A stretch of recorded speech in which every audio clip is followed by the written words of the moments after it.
Hello everyone, मैं Vinu Verma excel in education channel में आप सभी का स्वागत करती हूँ।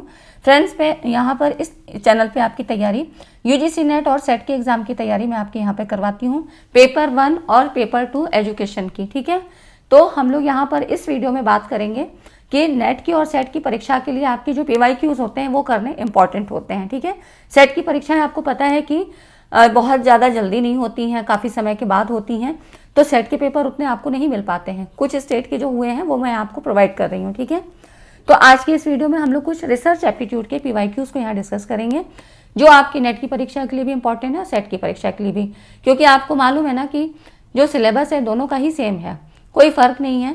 फ़र्क होता है आपका नेट के और सेट के जो क्वेश्चन पैटर्न होता है। पैटर्न मतलब कि डिफ़िकल्टी लेवल में फ़र्क होता है।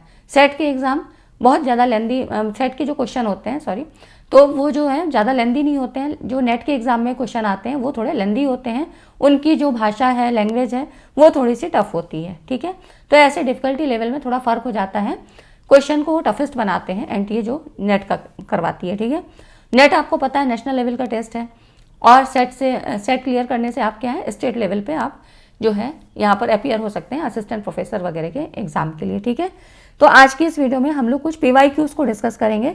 PYQs आपके लिए बहुत अहमियत रखते हैं, तो आपको PYQs के माध्यम से सारी चीज़ें, कॉन्सेप्ट आपके क्लियर हो जाते हैं। ठीक है, फर्स्ट टाइम आप यहाँ पर आए हैं तो चैनल को सब्सक्राइब कर लीजिए, और ऐसी ही वीडियो देखने के लिए आप चैनल पर बने रहिए।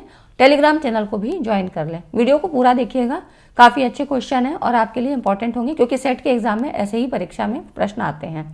इससे पहले मैंने आपको बताया था कि आप नेट को या सेट को क्लियर करने के लिए कौन सी बुक्स ले सकते हैं, उसमें पूरा बताया था कि सेट की तैयारी आपको कैसे करनी चाहिए। ठीक है, तो आप वहाँ से देख के बुक्स ले सकते हैं। सारी चीज़ें मैंने आपको बता रखी कि स्टडी मटेरियल कैसा होना चाहिए, आपकी स्ट्रेटजी क्या होनी चाहिए, क्योंकि अभी जैसे कि आपके फॉर्म भरे जा रहे हैं, उत्तराखंड वगैरह का आया हुआ है, बाकी जगहों का आना है, राजस्थान, बिहार, इस तरह से MP सेट वगैरह। तो जो परीक्षाएं होंगी वो आपकी क्या हो 2024 में ही होंगी, जनवरी से लेकर मार्च अप्रैल तक ये परीक्षाएं आपकी लगी हुई हैं। ठीक है, तो आपके लिए ये सारी वीडियो इंपॉर्टेंट होंगी। चलिए स्टार्ट करते हैं। चैनल को सब्सक्राइब कर लीजिएगा। ठीक है, यहाँ पर देखिए शोध की वैज्ञानिक विधि की विशेषता पूछ रहा है, characteristic of scientific method of research. तो इसमें देखिए यहाँ से क्वेश्चन हमेशा आते हैं, जो भी आपके रिसर्च मेथड्स होते हैं यहाँ से सवाल आते हैं, और टाइप्स ऑफ रिसर्च से सवाल हमेशा पूछे जाते हैं। ठीक है, तो इसमें देखिए जो वैज्ञानिक विधि की विशेषता है वो काफ़ी सारी हैं, जिसमें कि यहाँ पर जो आपके ऑप्शन में क्या क्या है, अनुभववाद, एम्पिरिज्म, ऑब्जेक्टिविटी, वस्तुनिष्ठता, सुव्यवस्थित, गोपनीय, सुरक्षा से संबंधित और भविष्य सूचक, है ना। तो जो वैज्ञानिक विधि की विशेषता की बात करें तो इसमें आपके होना चाहिए क्या, एम्पिरिज्म, अनुभववाद। ठीक है, जिसको हम बोलते हैं अनुभववाद। ऑब्जेक्टिविटी होनी चाहिए। ऑब्जेक्टिविटी से मतलब क्या होता है, ऑब्जेक्टिव क्वेश्चन आप जैसे लगाते हैं, तो अगर आपको कहा जाए ऐसे टाइप लिखो और ऑब्जेक्टिव क्वेश्चन दिए जाए, तो ऑब्जेक्टिव में क्या होता है, जो भी क्वेश्चन कोई भी लर्नर सॉल्व करेगा तो सभी का आंसर एक ही होगा, है ना। ऑब्जेक्टिव मतलब जो है वो वास्तव में है। ठीक है, आप लगाओगे, आप उस क्वेश्चन को सॉल्व करोगे, जो राइट आंसर होगा वो आपके लिए भी सही होगा, मैं करूँगी तो मेरे लिए भी वही सही होगा, या और अदर कोई करता है तो उसके लिए भी। लेकिन हम जब ऐसे टाइप लिखते हैं तो वहाँ पे क्या हो जाता है, मैं कुछ लिखूंगी अपने विचार से, आप कुछ लिखोगे, है ना। तो वो एग्जामिनर पे डिपेंड करता है कि वो किस तरह से किन चीज़ों को कैसे लेता है और मार्किंग कैसी होती है। ठीक है, इसलिए वस्तुनिष्ठता, ऑब्जेक्टिविटी होनी बहुत ज़रूरी होती है रिसर्च की फील्ड में। ठीक है, इतनी चीज़ें आपको समझ में आई। अच्छा, अनुभववाद क्या होता है। अनुभववाद से मतलब होता है रिसर्च में अनुभववाद प्रत्यक्ष अवलोकन और अनुभव के माध्यम से जो भी एविडेंस इकट्ठे किए जाते हैं उन पे जोर देता है। अनुभव मतलब आप अपने एक्सपीरियंस के थ्रू ऑब्जर्वेशन करके आप अपने एंड से जितने काम करते हो। ठीक है, यहाँ पर व्यवहारिक दृष्टिकोण को बढ़ावा दिया जाता है ना। तो इसमें अनुभववाद को प्लान करते समय जो भी रिसर्चर है, कुछ भी मतलब वो अपना रिसर्च प्रोसेस कर रहा है, डेटा कलेक्ट कर रहा है, एनालिसिस करने के समय, तो वो कौन कौन से मेथड यूज़ करेगा, सर्वे मेथड यूज़ करेगा, ऑब्जर्वेशन मेथड यूज़ करेगा, इन सब टेक्निक्स का यूज़ करता है। ठीक है, तो ये हो जाता है अनुभववाद, जो कि जो है साइंटिफिक रिसर्च में ज़रूरी होता है। फिर आपका होता है सिस्टमैटिक होना चाहिए और प्रेडिक्टिव होना चाहिए, भविष्य सूचक। भविष्य में कितनी इसकी वैधता है, मतलब कितना ये यूज़फुल है, ये जरूर होना चाहिए। ठीक है, तो ये साइंटिफिक रिसर्च की जो है विशेषताएं हो जाती हैं। ठीक है, यहाँ पर ये क्वेश्चन आपका हो गया।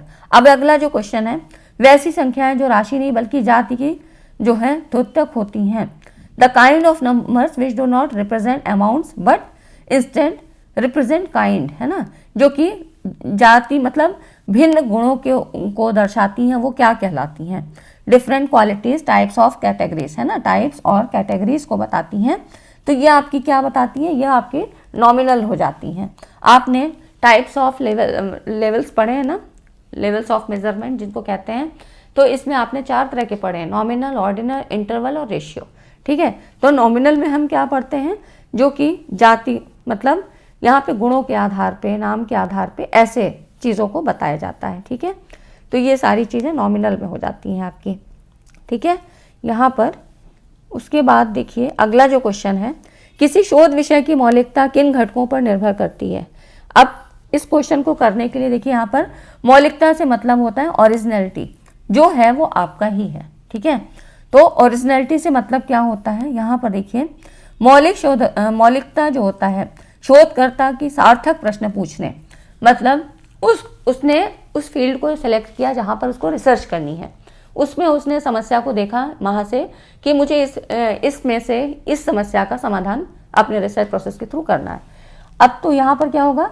शोधकर्ता की सार्थक प्रश्न पूछने, एक वो रिसर्च प्रॉब्लम बनाएगा, प्रश्न बनाएगा, है ना, परिकल्पना तैयार की जाएगी उसके आधार पे, और ज्ञान के समूह में योगदान करने की क्षमता से प्रभावित होती है। तो मौलिकता से मतलब होता है कि उसका खुद का कंटेंट, उसने कहाँ से कौन सी उसने ऐसी समस्या को सोचा समझा कि मुझे इस समस्या का निदान करना चाहिए, रिसर्च मतलब अपनी करनी चाहिए, खोज करनी चाहिए। ठीक है, तो ये सारी चीज़ें मौलिकता से मतलब होती है, जो है वो न्यू, कमियों की पहचान करने और सुनिश्चित करने के लिए शोध मौजूदा काम की नकल करने के बजाय उस पर आधारित है ना। तो यहाँ पर ये रिसर्चर का ही सारा कुछ होता है कि वो कितना ओरिजिनल है, किसी का ये नहीं कि उसका देखा देखी कोई भी टॉपिक मैंने उठाया और वहाँ से रिसर्च होने लगी। तो ये सारी चीज़ें हम कहाँ से पता करते हैं? यहाँ पर लिटरेचर रिव्यू किया जाता है। यहाँ से इसमें कह रहा है ना, thorough literature review is crucial to identify gaps and ensure that the research builds on rather than replicates, है ना। तो यहाँ पर हमको लिटरेचर रिव्यू से ये पता लग जाता है कि हमने जो भी हम चीज़ों को ऑब्जर्व कर रहे हैं कि हाँ इस समस्या पे हमें शोध करना चाहिए, तो ऐसा तो नहीं कि इस पे हो चुका है काम पहले, अगर हो चुका है तो कहाँ तक हुआ है, उसके परिणाम कितने सार्थक आए, कितने नहीं आए, ये सारी चीज़ें हमें लिटरेचर रिव्यू से पता लगती हैं। ठीक है, तो मतलब मौलिकता से मतलब यही है कि जो है आपका वो नया होना चाहिए, ये नहीं कि वो दोबारा से आप रिपीट कर रहे हो। ठीक है, तो ये सारी चीज़ें आपकी हो जाती हैं। और मतलब methodological innovation and the application of new perspective, जो नए दृष्टिकोण से आप यहाँ कंट्रीब्यूट करते हो, और ओरिजिनलिटी ऑफ ए रिसर्च एंडेवियर, है ना। तो ये जो शोध प्रयास होता है ये मौलिकता में महत्वपूर्ण योगदान देता है। ये सारी चीज़ें आपकी मौलिकता से मतलब होती हैं। चीज़ों को समझना ज़रूरी है, क्योंकि ये जो टर्म्स आते हैं, नई टर्मिनोलॉजी जो आते हैं, इसमें बेसिक टर्म्स आते हैं, इनको जो है जानना ज़रूरी होता है। और मैंने बेसिक टर्म्स पे भी आपको सवाल जो है वीडियो बना के दी है, उसमें आप जितने भी रिसर्च के जो न्यू टर्म्स होते हैं, कौन कौन से टर्म्स हम यूज़ करते हैं, वो सारे मैंने आपको बता रखे हैं। जब आप इन टर्म्स को समझ लेते हैं ना, तो आपको क्वेश्चन सॉल्व करने आसान हो जाते हैं। ये क्वेश्चन नेट में और सेट में पूछे गए हैं, है ना। तो यहाँ पर देखिए शोध विषय की मौलिकता की बात करें तो इसमें होना चाहिए क्या? टॉपिक आपका यूनिक होना चाहिए। ठीक है, यूनिकनेस हो गई। उसके बाद उपयोगितावादी आयाम, मतलब जहाँ पे हमने वो प्रेडिक्टिव लिया था ना कि भविष्य में कितना हमारे लिए कारगर होगा, अगर इसके जो परिणाम आते हैं कितने हमारे लिए यूजफुल होंगे, समाज के लिए कितना बेनिफिशियल है, तो ये होना चाहिए उपयोगितावादी डायमेंशन। ठीक है, उसके बाद आपका सपोर्ट सिस्टम, कौन से मेथड्स यूज़ कर रहे हो। फिर यहाँ पर क्या नॉन रिक्वायरमेंट ऑफ सुपरविजन होना चाहिए? ये नहीं होगा, बल्कि फिजिबिलिटी ऑफ द स्टडी, अध्ययन की व्यवहारता, कितना वो फिजिबल है, उसकी स्टडी करना कितना लाभदायक है, कितना अच्छा है। ठीक है, तो ये आपके जो है यहाँ वाला ये ऑप्शन सही हो जाता है। तो मौलिकता का मतलब समझ में आ गया और इसके कंपोनेंट समझ में आ गया कि किस तरह से होता है ना। इतनी चीज़ें आपको समझ में आई तो वीडियो को लाइक एंड शेयर कर दीजिए, क्योंकि यहाँ पे मैं सेट की तैयारी साथ साथ नेट की तैयारी भी आपकी बिल्कुल बेसिक से करवा रही हूँ, ताकि चीज़ें आपकी, क्योंकि देखिए सेट का एग्ज़ाम क्लियर करना आसान होता है कंपेयर टू नेट, है ना। नेट में जैसे कि थोड़ा डिफ़िकल्टी लेवल हाई हो जाता है, और यहाँ पर जो अब मैथ्स के सवाल या आपके DI के सवाल आ रहे हैं, रीजनिंग के आ रहे हैं, वो थोड़े लेंदी होते हैं, टाइम मैनेजमेंट थोड़ा मुश्किल हो जाता है। लेकिन सेट के एग्ज़ाम में क्या होता है, कुछ परसेंट 10 to 15% यहाँ पर थोड़ा सा ईजी हो जाता है, क्योंकि आपका ऑफलाइन मोड पे ही होता है, पेन पेपर पेंसिल वाला ही होता है ना। तो इस तरह से काफ़ी चीज़ें जो कि वहाँ हम उसको ऑन द स्क्रीन हम वहाँ पे चीज़ों को फेस करते हैं, वो चीज़ें आपके लिए सहूलियत भरी होती हैं। पैसेज पढ़ना, DI के सवाल लगाना, आपको बाय हैंड सब करना होता है ना, तो वो चीज़ें आपको सही रहती हैं। बार बार स्क्रॉलिंग का ये सब झंझट नहीं रहता है, ठीक है। तो अगर अभी तक सेट का एग्ज़ाम नहीं हुआ है तो सेट का आप जरूर निकालिए। नेट का भी निकालना है, नेट से आपके पास नेशनल एक बड़ी अपॉर्चुनिटी आ जाती है। नेट एक बड़ा लेवल है, सेट थोड़ा छोटा है ना। तो ये चीज़ें हो जाती हैं। निम्नलिखित में से कौन सा स्वतंत्र तथा निर्भर चरों के बीच, यहाँ पर कह रहा है इंडिपेंडेंट और डिपेंडेंट वेरिएबल, इनके बीच कॉज इफेक्ट रिलेशन संबंध को सबसे मजबूत साक्ष्य मुहैया कराता है ना। तो कौन सा ऐसा चीज़ है जो कि प्रोवाइड करता है strongest evidence of cause and effect relationship, किसके बीच, डिपेंडेंट और इंडिपेंडेंट वेरिएबल। तो ये हम कहाँ पे पढ़ते हैं, ये हम बात करते हैं एक्सपेरिमेंटल रिसर्च में। एक्सपेरिमेंटल रिसर्च में ही आप यहाँ पर वेरिएबल्स, जो चर होते हैं, जो हमारे वेरिएबल्स होते हैं, इनके बीच आप मैनिपुलेशन मतलब किस में करते हो, तो स्वतंत्र चर पे करते हैं। और इस पर जो प्रभाव आता है स्वतंत्र चर को करने के बाद, मैनिपुलेट करने के बाद, उसमें कुछ परिवर्तन करने के बाद जो इसका प्रभाव दिखाई देगा वो उसके डिपेंडेंट वेरिएबल पे आएगा, ठीक है, जो आश्रित चर है। स्वतंत्र चर में आपने किया है ना, कोई भी उसमें कोई भी चेंजेस किए और इसका प्रभाव आश्रित चर पे पड़ेगा, और यही हो जाता है कॉज एंड इफेक्ट रिलेशनशिप। ये सब सारी चीज़ें होती हैं आपकी एक्सपेरिमेंटल रिसर्च में, ठीक है, एक्सपेरिमेंटल अप्रोच जिसको कह सकते हैं, है ना। ये सारी चीज़ें आपकी इसमें हो जाती हैं। इसी तरह के क्वेश्चन आपके आने हैं, ठीक है। तो ऐसे ही हम हर यूनिट को कवर कर लेंगे, क्योंकि रिसर्च थोड़ा ज़्यादा टफ पड़ती है, इसलिए मैंने आपको कुछ एक वीडियो दी थी, उसके पहले भी मैंने आपको सेट से संबंधित दी थी, तो आप लोग उनको भी देख लीजिए। बाकी एक प्लेलिस्ट आपको सेट के लिए अलग से बना दी जाएगी, ठीक है। और आप जो है नेट के भी सिलेबस को देख सकते हैं, जो यहाँ पर वीडियोज़ दी जा रही हैं उसमें भी पूरा कंटेंट मैंने प्रोवाइड किया है, ठीक है। अब देखिए यहाँ पर है, with what name and attribute like height, weight और happiness that is measurable and that is assigned with changing values be called. मापी जाने योग्य और बदलते मापों से युक्त ऊंचाई, भार या प्रसन्नता जैसी विशेषता को आप क्या कहेंगे। इसमें ये कह रहा है कि जो भी चेंज किया जा सके, है ना, उसको मेजर किया जा सके, और बदलते मतलब वो वेरिएबल मतलब चेंज करा जा सके, मेजरेबल हो, और चेंजिंग वैल्यूज चेंज किया जा सके। ये क्या होता है, ये आपके वेरिएबल्स होते हैं। वेरिएबल चर जिसका कि मान बदलता रहता है, और ये किसमें, मतलब ऐसा नहीं है कि आप संख्याओं में ही परिवर्तन करेंगे, गुणों के आधार पर भी परिवर्तन होता है। तो ये आपका क्वालिटेटिव और क्वांटिटेटिव दोनों तरह के रिसर्च में ये वेरिएबल्स दोनों में ही होता है, ठीक है। क्वालिटेटिव में भी होगा, क्वांटिटेटिव में भी वेरिएबल्स जो है वैरी करते हैं, ठीक है। तो ये हो जाते हैं आपके वेरिएबल्स, चर जो कि परिवर्तित होता है, ठीक है। अगला जो क्वेश्चन है, a research report will contain, किसी शोध रिपोर्ट में शामिल होते हैं क्या क्या चीज़ें। तो पहले आपको ये पता होना चाहिए कि शोध रिपोर्ट में क्या क्या चीज़ें होती हैं। देखिए, शोध रिपोर्ट का जो एक फॉर्मेट है ना, वो ये चीज़ है। यहाँ पर टाइटल पेज होता है, एब्स्ट्रैक्ट होता है। यहाँ पर मैं खाली आपको चीज़ें बता रही हूँ शॉर्ट में, बाकी हम डिटेल में थ्योरी क्लासेस में यहाँ पर कवर करेंगे, ठीक है। तो आप लोग चैनल को जुड़िए, सब्सक्राइब कर लीजिए, और टेलीग्राम चैनल को भी, लिंक आपको डिस्क्रिप्शन में मिल जाएगा, उसको भी ज्वाइन करें। एक व्हाट्सएप ग्रुप बना दिया जाएगा ताकि आप भी वहाँ पे जो है कन्वर्सेशन कर सकते हैं, ठीक है। तो ये हो जाता है, इंट्रोडक्शन हो जाता है, मेथड्स, और फिर रिजल्ट है, डिस्कशन है, रेफरेंस है, और अपेंडिक्स, है ना। तो ये सारी चीज़ें आपकी, अपेंडिक्स क्या होगा, लास्ट चैप्टर जो लास्ट में होता है ना, जिसमें सारी चीज़ें लिखी होती हैं। तो ये सब फॉर्मेट इसमें हो जाता है रिसर्च रिपोर्ट का। तो अब इसमें देखिए क्या क्या चीज़ें होंगी, किसी शोध रिपोर्ट में क्या क्या चीज़ें शामिल हो सकती हैं। तो प्रिपरेटरी पार्ट्स जो पहला होता है, मतलब कई तरह के पार्ट में इसको सारी चीज़ों को डिवाइड कर दिया जाता है, ठीक है। तो यहाँ पर एक हो गया प्रिपरेटरी पार्ट, जिसको प्रारंभिक भाग कहते हैं।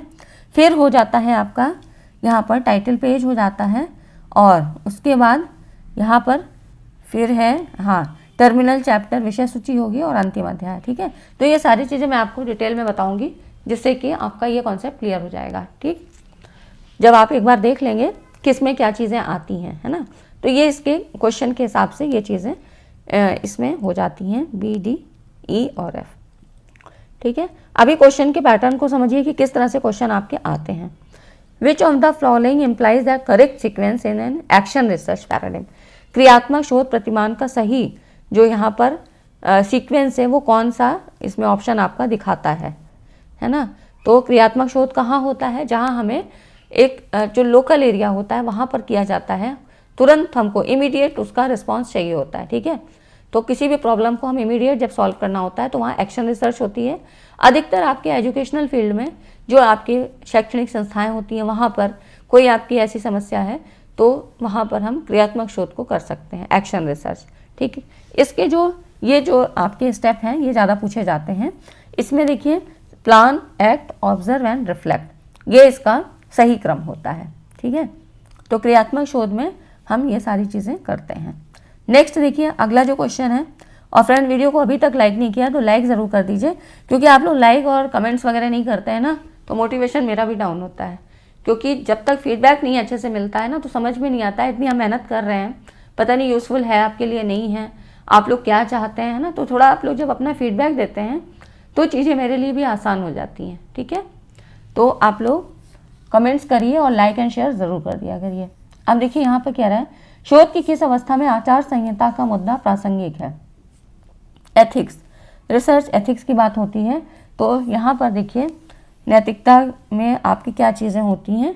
यहाँ पर देखिए रिसर्च में एथिक्स मतलब होता है नैतिकता।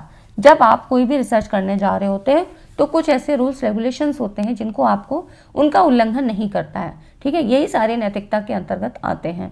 जैसे कि आप किसी को अपने सब्जेक्टिव को यूज़ कर रहे हो, मतलब उसके ऊपर रिसर्च कर रहे हो, कोई उसको मतलब वो आपके उसमें पार्टिसिपेट कर रहा है तो उसमें क्या है, उचित उसकी सहमति होनी चाहिए।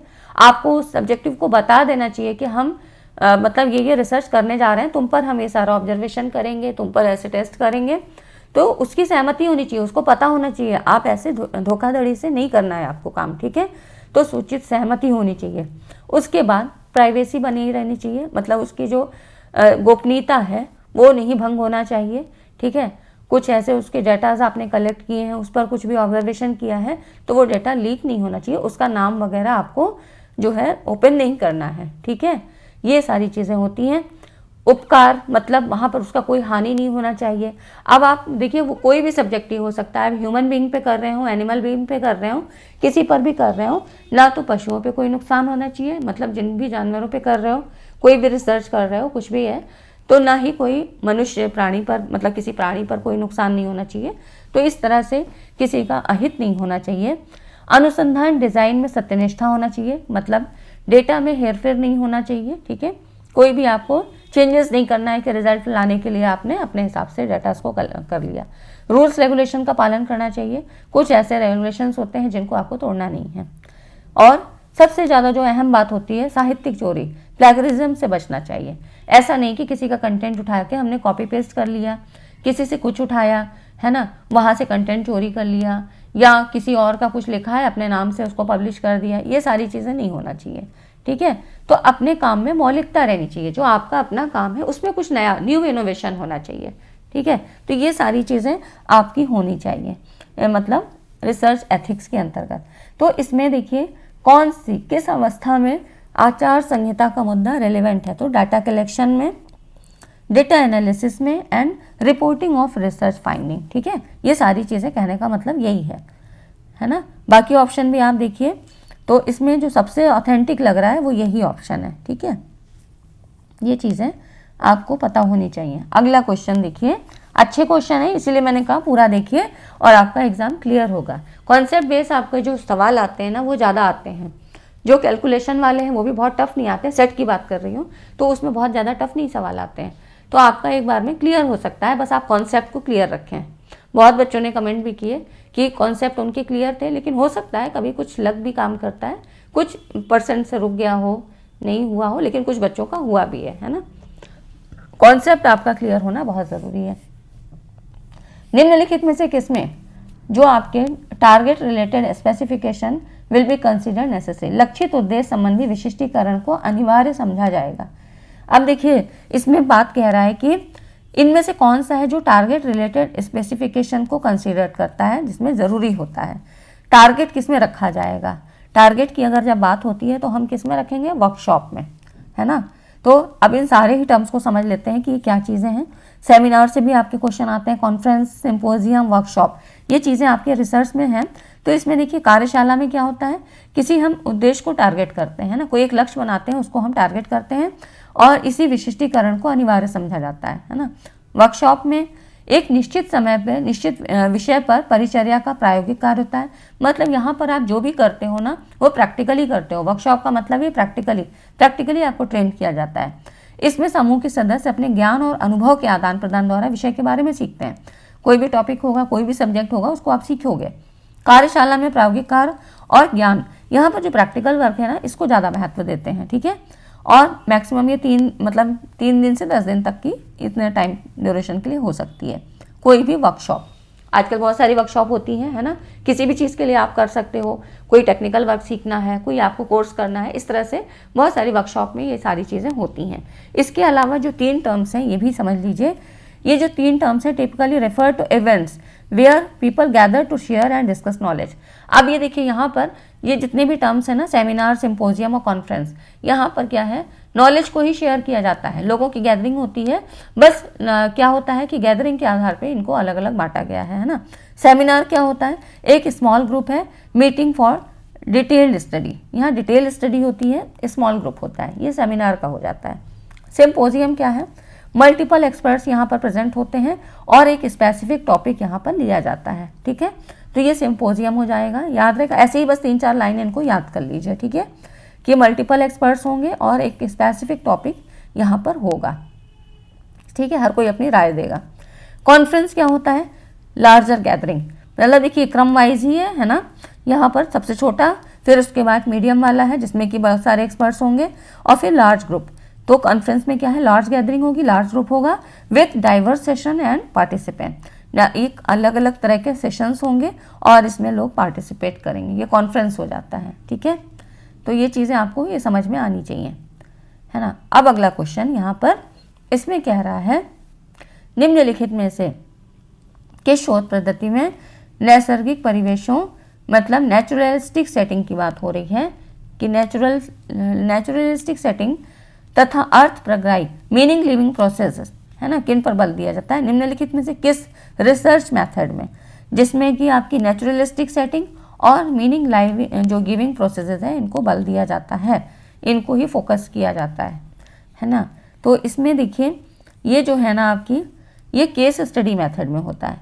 केस स्टडी मेथड में क्या होता है कि यहाँ पर आपकी किसी एक परिवार पे कोई व्यक्ति भी हो सकता है या कोई संस्था हो सकती है, कोई एक यूनिट हो सकती है, कोई फैमिली हो सकती है, ऐसा कोई भी ग्रुप हो सकता है जिसमें आपको उसका एक लॉन्ग स्टडी आपको बहुत मतलब ज़्यादा करनी है, ज़्यादा समय लेगा और पूरी इसको डिटेल आपको वहाँ पे करना होता है। तो ये हो जाती है केस स्टडी। केस स्टडी के बारे में देख लीजिए। Case study is a method of collection, organisation, analysis and presentation of data to know the social reality, है ना। एक सामाजिक वास्तविकता को यहाँ पे जाना जाता है, उसके और कलेक्शन का, ऑर्गेनाइजेशन का एनालिसिस किया जाता है ना। Due to limited scope of study in this type of research it is possible to conduct a detail qualitative study of the behavioural pattern of the related unit and the factors affecting it with precision and depth. तो वही चीज़ें जो मैंने आपको बताई कि यहाँ पर क्या होता है, क्वालिटेटिव रिसर्च होता है, ठीक है, लंबे समय तक चलता है। और यहाँ पर हम देख कर ही चीज़ों को, मतलब कोई भी एक परिवार हो सकता है, उस पर अगर आप कोई डिसीज़ का वहाँ पर स्टडी करना चाहते हो तो ये लंबे समय तक चलेगी, है ना। पहले पीढ़ी, एक पीढ़ी में करोगे, फिर आप उसके बच्चों में करोगे, तो इस तरह से ये लंबा, कि ये जेनेटिक है कि क्या है, क्या कारण है इस बीमारी का, ये सारी चीज़ें तो आप एक लंबे समय तक करते हो, एक ही फैमिली के ऊपर करते रहते हो। और फिर यहाँ पे क्वालिटेटिव रिसर्च के रूप में ये चीज़ें होती हैं। तो इस तरह से गुणात्मक अध्ययन, है ना, तो ये आपका क्वालिटेटिव स्टडी होती है। और इस तरह से हम यहाँ पर प्रभावित, जो भी उसको कारक प्रभावित कर रहे हैं, कौन कौन से फैक्टर हैं जो इसके लिए रिस्पॉन्सिबल हैं, इन सारी चीज़ों का आप गहन अध्ययन करते हो। और इसके लिए आपको किसी भी आपको आर्टिफिशियल एनवायरनमेंट की ज़रूरत नहीं होती है, आप जो है जैसा है वास्तविकता में ही जो है यहाँ पर उसकी स्टडी को करते हो, ठीक है। तो ये कुछ चीज़ें हो गई, जो कुछ क्वेश्चन थे जिसके माध्यम से मैंने जो आपका पहला जो चैप्टर है ना, जो पहले ही टॉपिक में लिखा हुआ है चीज़ें, बेसिक चीज़ें, वो मैंने यहाँ पे आपकी कवर करवा दी, ठीक है फ्रेंड। बाकी हम थ्योरी क्लास भी लेंगे। तो आप लोग, वीडियो अच्छा लगा है तो वीडियो को लाइक एंड शेयर कर दीजिएगा और चैनल पे बने रहिए, ठीक है। सब्सक्राइब जरूर कर लीजिए, क्योंकि यहाँ पे बाकी सारी चीज़ें मैं ऐसे ही आपको इजी वे में समझाने की कोशिश करती हूँ, ठीक है फ्रेंड्स। लाइक और शेयर करके जाइएगा। मिलते हैं अगली वीडियो में। Thanks for watching.